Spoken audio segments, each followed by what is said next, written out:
Jemele Hill's with us, and I don't know the history of the Juanita. When I see her new book, Uphill, a memoir, and it says Jemele Juanita Hill, I don't know the history of Juanita. Well, it's a pretty simple history. It's my great-grandmother's first name. Her name was Juanita Eccles, and so my grandmother had Juanita as my middle name. Well, welcome. I'm sorry to bring you in and sounding so agitated. I just can't believe where we've arrived. And all of it, Jemele, like I know you were at the center of it. When you left ESPN, you say what is now the most obvious thing.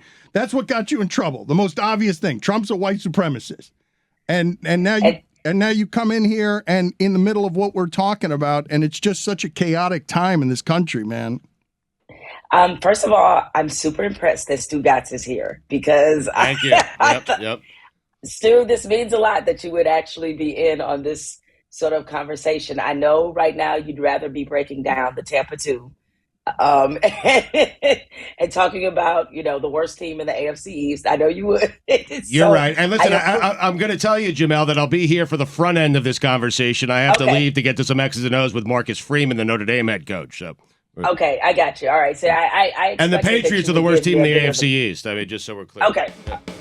You know what? And this is what I depend on you to do. I was like, Stugotz is going to be like, there's a high school football coach that I need to be discussing the latest innovation in offense with. So I'm sorry I can't be a part of this discussion. Should we spin the wheel on what's likely to make him leave the room? Would it be Kyrie? Would it be Kanye? Would it be what do you think the subject is that we'd have to toss your way that he'd cannonball on?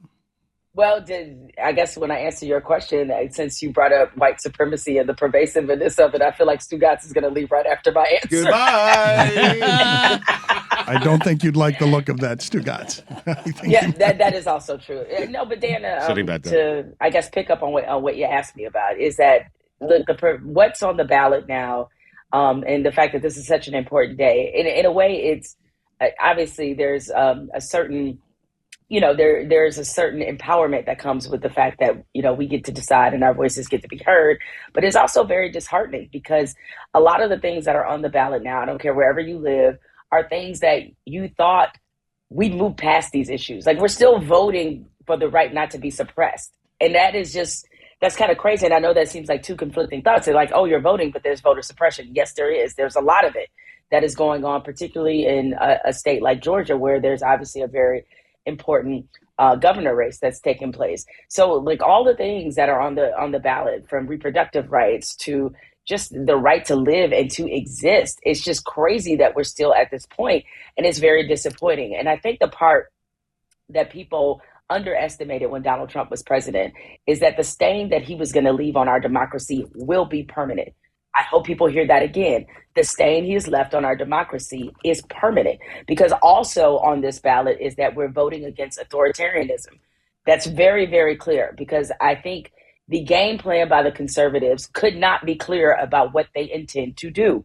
And yet I was reading another disheartening column that was in the Atlantic, and I think it's posted today. It's up on the site right now on Atlantic.com, about how people typically do not respond when you tell them that democracy is on the ballot. That doesn't mean anything to them. It's not tangible to them. People will vote for lower gas prices over democracy. It's just what it is. They will vote for things that they can touch, even if it brings in wider, more horrible things that negate the little things that they think that they're voting for that touch their everyday lives. And so what has really come to center in the last, I'm going to say 10 years, because it actually extends back beyond Trump, is that there is a certain inherent selfishness that is in our country that was on full display during the pandemic, or is on full display since the pandemic is ongoing, that is very apparent at the voting box. A lot of times people are voting to hurt other people. They're not even voting for things that will impact their lives or make their lives better. They're voting so someone else doesn't get something. And that says so much to me about where we are as Americans right now. And it's sad. So when I cast my vote during these midterms, I was thinking about all of these things. And it was just really quite heartbreaking, because I don't really have anything to point to say it's going to get better. Are you scared? Constantly. And it's not just with this election. It's every day there's a certain terror about the things being taken away. And just kind of not just the direction of the country, it's the sentiment, it's the tone, it's what people are comfortable with, the viciousness, the cruelty. Like, that makes me frightened, because when you study the history of how some pretty awful movements have started, they've started from the exact place that we're in right now. And yes, I am able and privileged enough to live a comfortable lifestyle, one I worked extremely hard to attain. But that comfort doesn't give me any ease, because we've seen how quickly comfort can be erased. And so, especially if you are me, being a Black woman in this country, particularly somebody who's in media, that does not give me any space or comfort as if I were maybe in a working class profession. Like, there's not a lot of distance, because, and I hope people have understood this, is that if you are representing a marginalized group, they come for one, they're coming for everybody. Like, these rules that they're trying to usher in, these laws, this legislation, going after these school boards, it's not about parsing off individual groups. It's everybody. And often it's a locomotive effect where, okay, today they banned this book that is about, a queer person or by a queer author and for young queer people. Tomorrow they're banning Maya Angelou. The day after that, they're going to ban a Latino author. Like, the train just keeps going. Because for white supremacy, it's never enough. It's always going to reinvent itself and come after something until it gets close enough to you to where you understand what is the cost of you cheering on when they go after other groups that maybe you don't like. The cost is eventually going to come for you. So yes, I am terrified about all the things happening in this country. As part of this book tour that I've been on, I brought up the book thing. Dan, I was in Barnes and Noble because I do these pop-ins where I'll just sign some books. And it's been a great experience to talk to people and get their reaction in real time to the book. And I looked they had a whole section about the books that are banned at, a variety of different school districts, like hundreds of them. And I'm looking at these books and I'm just floored. I mean, I brought up Maya Angelou for a reason. I know why The Caged Bird Sings is a book that I read in high school. It's one of the best books ever written. It's a literary treasure. It is banned. And I'm like, we are okay with this? With banning Maya Angelou, one of the foremost thinkers in our country. And I'm looking at some of the other books that are banned. And I'm just like, it's just wild to me that we've gotten to this point. But it's not going to stop with books. And I hope people understand that as they're voting today. I'm just looking at your background right now, and I like your chances of becoming a New York Times bestseller just based off your bookshelf. How many of your own books do you have? These. Okay, there's at least, let's see, it's 5 on every row, so those are 15 books, and I have more right here in the chamber. Just so you know, listen, you got to give people the visual. Buy my damn book, okay? It's just that simple. It doesn't feel like I can. You created a false shortage over there. There's none left. You bought them all. I mean.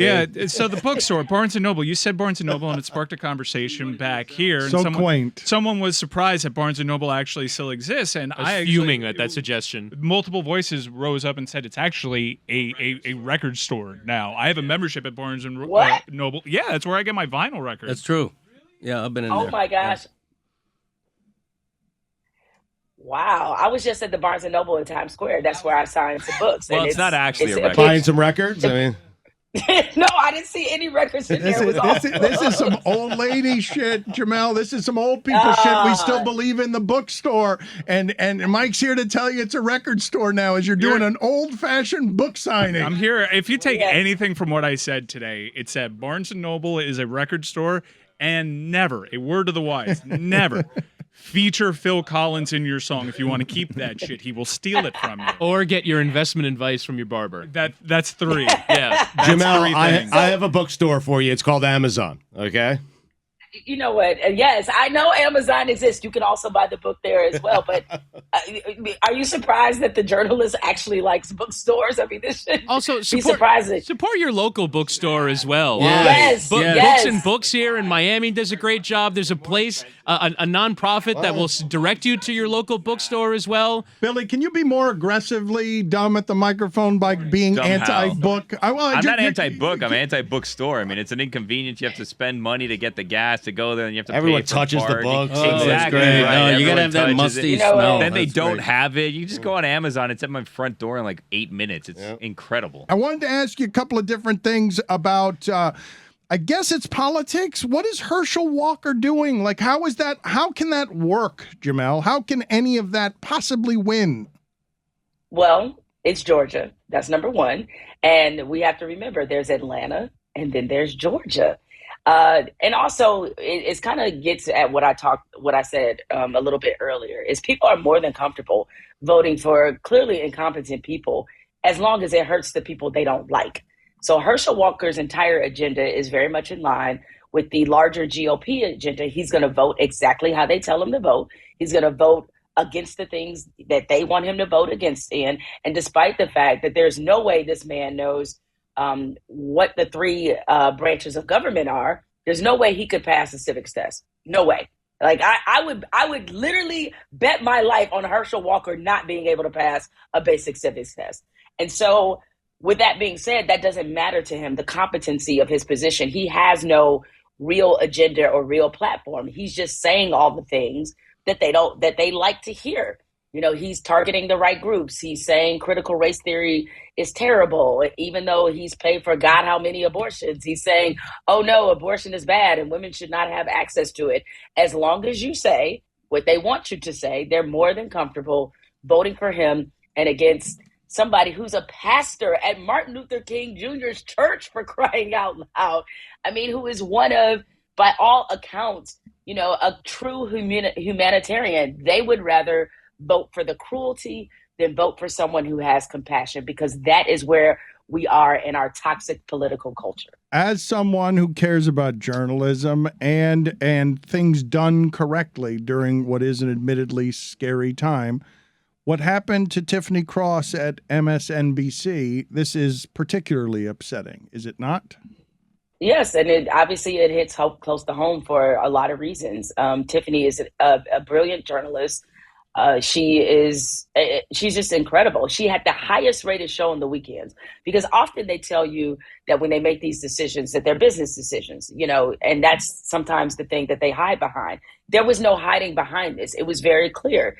You know, Tucker Carlson and Megyn Kelly both came after Tiffany Cross, and she responded. And the way she responded, I thought, was quite brilliant. Her bosses at MSNBC would rather protect Tucker Carlson and Megyn Kelly than protect Tiffany Cross, who has, again, delivered them their highest ratings on the weekend.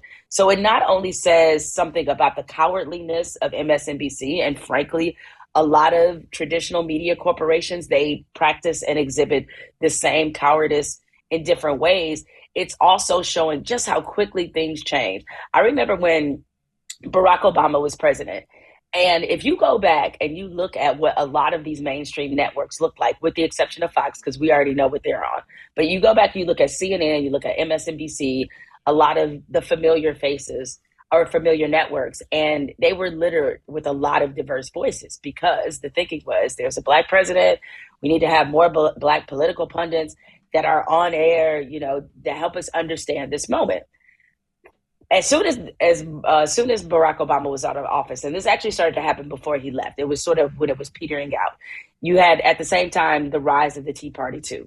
And then suddenly they wanted a totally different look on television. Suddenly, of course, when Donald Trump became the president, suddenly they wanted conservatives, whether they were credible or not. That's who they wanted the voice to be. And so often what you find is that in traditional media, that they just don't have the stomach to really support Black voices. You know, they want Black faces. They don't always want Black voices. And unfortunately, Tiffany Cross, despite her brilliance, has been a casualty of this at MSNBC.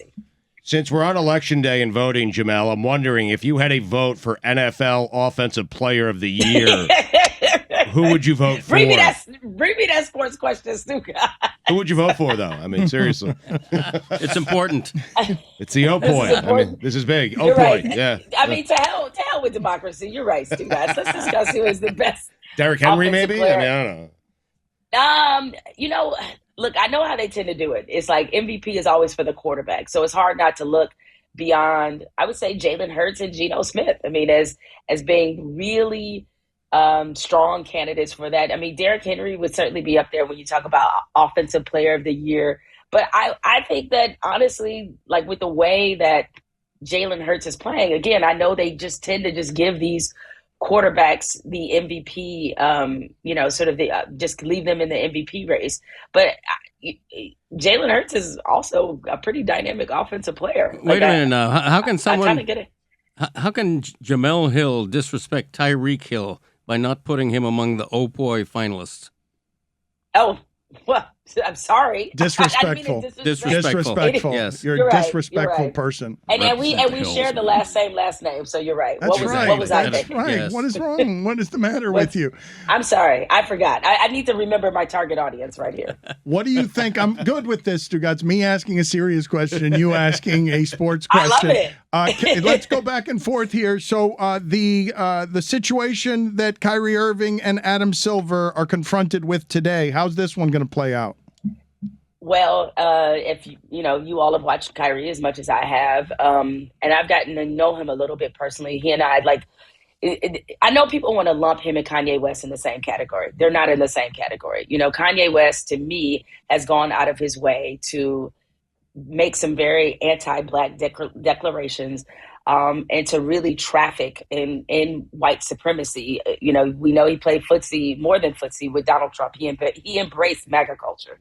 That has never been Kyrie Irving, who has given a lot of money and his time to very considerable social justice projects. He and I he produced a conversation about Breonna Taylor because he wanted to keep her name in the forefront. So I moderated a conversation with him in common. He's very thoughtful.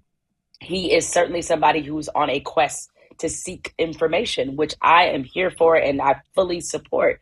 But we also have to be careful where that information leads.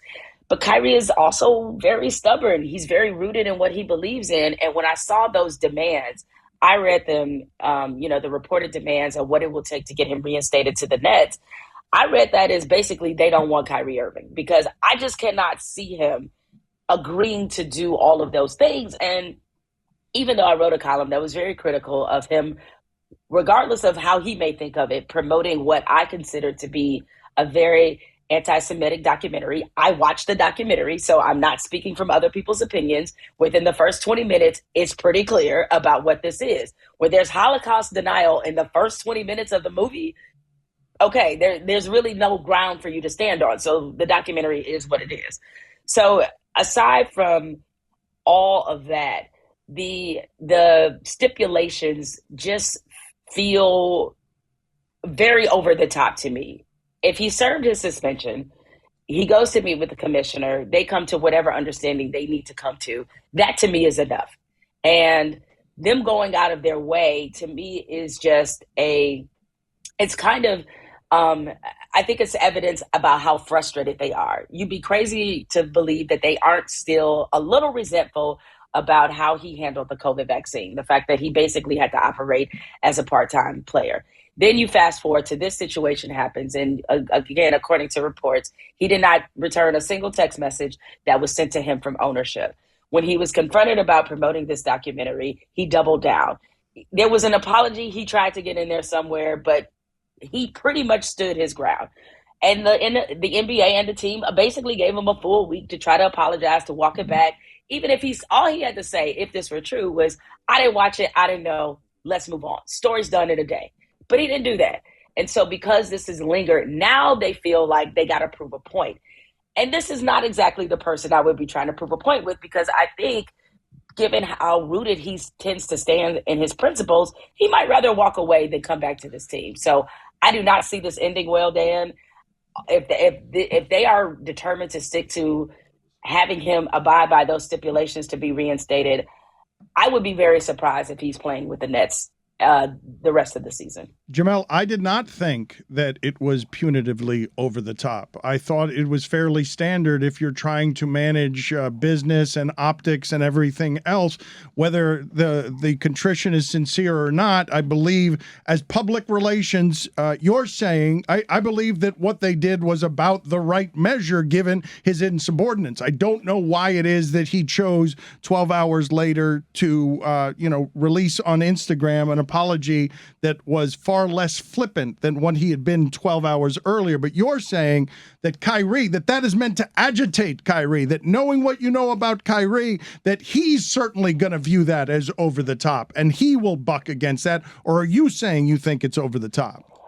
Well, I think a little bit of both, because I guess I'm looking at it this way. All right, before they put out these stipulations, so the 5-game suspension will have been served. So that's one part of the punishment. That's already done. The public apology, already done. He made it. And I agree, Dan, I agree with your assessment. Like, I think the original apologies he offered were very insufficient. So, okay, he offers his public apology via social media. He already pledged the $500,000 to the Anti-Defamation League. So that was already done and off the table. And it just seemed like there was making this public and making this known. It felt like, and I'm certainly not trying to paint Kyrie as a victim. It very much was giving the energy of, we are fed up and we know who we're dealing with. And because of that, you know, we're okay if he just calls this whole experiment quits. And like, I just think the owner, especially given, again, the fact that Kyrie was not responsive to him at all, that he's probably frustrated and ticked off. And releasing those demands, to me, was a way of goading Kyrie into what they know, given that they know the type of person that they're dealing with, who's very stubborn and rooted in what he believes in. Me and Mike have dueling top 5 athletes that connote Election Day. I don't know if anyone's interested in that, but Mike and I have been working. Finally, I've been waiting for this for so long. Okay. Finally, thank you. Mike, you want to go first here? Yeah, I'll go first. I have my number 5. Number 5. No outside looking in here. It's all. There's a great German soccer player by the name of Michael Ballot. Very nice. But It that was actually doesn't Michael count. Ballack. That doesn't I'll count. explain the joke. Number 5. Number 5, Chad Henne. Hanging Chad. Hanging Chad. Number 5, Stugotz. Keith Booth. How about that? Number 4, Mike. Dick Pole. Oh my God! Are you serious? I got to think of another one. What do you mean? I thought you guys were working on this together. Number 4. Ottawa Senators. All of them. Number 3, Mike. Sean Casey. What? You're the mayor.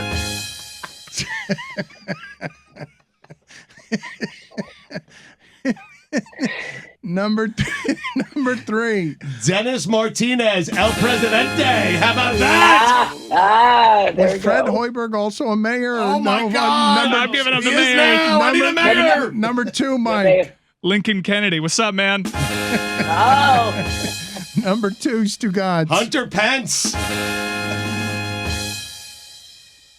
I like Lincoln Kennedy. I like my face up there. Number 1 for me, Trung candidate.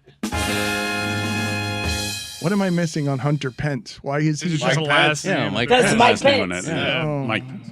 I mean, it should have been all alive for me. And Too Hunter strong. Biden. It Number is a perfect 2, good 100. accommodation. I mean, it's tough coming up with I these, gotta Dan. say, Mike stole my Lincoln thunder. Kennedy won Stop following the mayor. Number Lincoln 1. Kennedy won that. You got 2 presidents in one name. Yeah, that was pretty good. How are you going to do better than Lincoln Kennedy? I mean, I got one. What was the other? You don't remember? It's your list. Well, Lincoln Kennedy. Covers But, AIDS. but, Who else? but do we have everybody's number 1? There's a guy named JFK. He might have been president. I don't know if you heard of him. Oh, yeah, that Oh, guy. right, yeah. Aaron Judge. That's a good one, yeah. You didn't get my number 1. Frank Constituent. Frankie C. That's right.